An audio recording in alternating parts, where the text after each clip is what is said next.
भगवान श्री कृष्ण का जीवन केवल युद्धों और रणनीतियों तक सीमित नहीं था, बल्कि वे करुणा और रक्षा के प्रतीक भी थे। महाभारत में एक महत्वपूर्ण घटना है जब श्री कृष्ण ने अजन्मे बालक परीक्षित की रक्षा की थी। ये घटना महाभारत युद्ध के बाद घटित हुई, जब अश्वत्थामा के ब्रह्मास्त्र के प्रहार से गर्भस्थ परीक्षित मृत्यु के द्वार पर थे, लेकिन श्री कृष्ण ने अपनी दिव्य शक्ति से उन्हें बचाया। महाभारत का युद्ध समाप्त हो चुका था।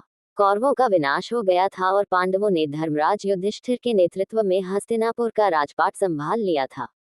लेकिन इस युद्ध के बाद भी एक महत्वपूर्ण घटना घटी, जिसने पूरे पांडव वंश को संकट में डाल दिया। युद्ध के दौरान पांडवों ने गुरु द्रोणाचार्य के पुत्र अश्वत्थामा का वध नहीं किया था, लेकिन उसके क्रूर कृत्य के कारण श्री कृष्ण ने उसे श्राप दे दिया था कि वह अनंत काल तक कष्टदायी जीवन जिएगा। क्रोध में आकर अश्वत्थामा ने उत्तर, जो अर्जुन के पुत्र अभिमन्यु की पत्नी थी, के गर्भ में पल रहे उनके अजन्मे बालक को मारने के लिए ब्रह्मास्त्र का प्रयोग कर दिया। अश्वत्थामा का ब्रह्मास्त्र और परीक्षित का जीवन संकट में। अश्वत्थामा ने ब्रह्मास्त्र को तब छोड़ा जब उत्तरा के गर्भ में अभिमन्यु का पुत्र अर्थात परीक्षित पल रहा था। ब्रह्मास्त्र अत्यंत शक्तिशाली था और इसकी ऊर्जा से गर्भ में पल रहा शिशु जलकर नष्ट हो सकता था। ये देख उत्तरा ने भागकर श्री कृष्ण से प्रार्थना की कि वे उसके अजन्मे बालक की रक्षा करें। यहीं पर भगवान श्री कृष्ण ने अपनी दिव्य लीला का प्रदर्शन किया।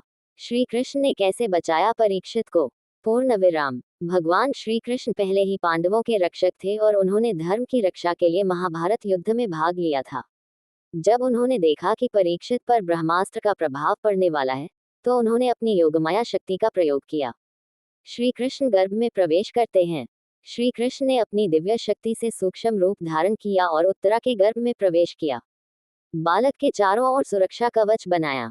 उन्होंने अजन्मे बालक परीक्षित के चारों ओर एक अदृश्य ऊर्जा कवच बना दिया, जिससे ब्रह्मास्त्र की प्रचंड ऊर्जा उसे प्रभावित न कर सके। ब्रह्मास्त्र का प्रभाव निष्फल कर दिया।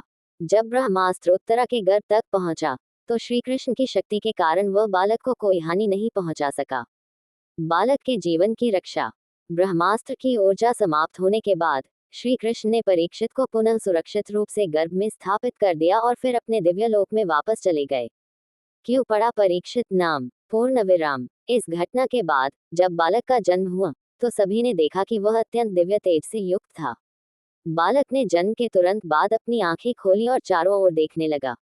ऐसा कहा जाता है कि वह हर व्यक्ति को ध्यान से देख रहा था, मानो वह भगवान श्री कृष्ण को खोज रहा हो।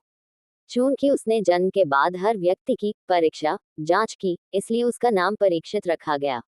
इस घटना का महत्व। श्री कृष्ण केवल युद्ध के देवता नहीं, बल्कि संरक्षक भी थे। उन्होंने न केवल अपने जीवन काल में धर्म की रक्षा की, बल्कि अपने लोक गमन से पहले भी पांडव वंश को बचाया। परीक्षित आगे चलकर एक महान राजा बने। उन्होंने कुरु वंश को आगे बढ़ाया और सत्य, धर्म एवं न्याय की स्थापना की। भागवत पुराण का आरंभ। यही परीक्षित आगे चलकर श्रीमद् भागवत पुराण के मूल श्रोता बने, जब उन्हें ऋषि शुकदेव ने 7 दिनों तक भागवत कथा सुनाई थी। अश्वत्थामा का ब्रह्मास्त्र निष्फल हुआ। ये दिखाता है कि अधर्म कितनी भी शक्ति लगा ले, अंततः धर्म और ईश्वर की कृपा से पराजित ही होता है। भगवान श्री कृष्ण केवल योद्धा नहीं थे, बल्कि एक पूर्ण संरक्षक और प्रेमूर्ति भी थे। उन्होंने परीक्षित की गर्भ में रक्षा कर यह सिद्ध किया कि उनकी भक्ति और कृपा से असंभव भी संभव हो सकता है। उनकी यह लीला हमें सिखाती है कि जब भी कोई संकट आए, तो ईश्वर पर अटूट विश्वास बनाए रखना चाहिए। जो व्यक्ति श्री कृष्ण को सच्चे हृदय से पुकारता है, उसकी रक्षा स्वयं भगवान करते हैं।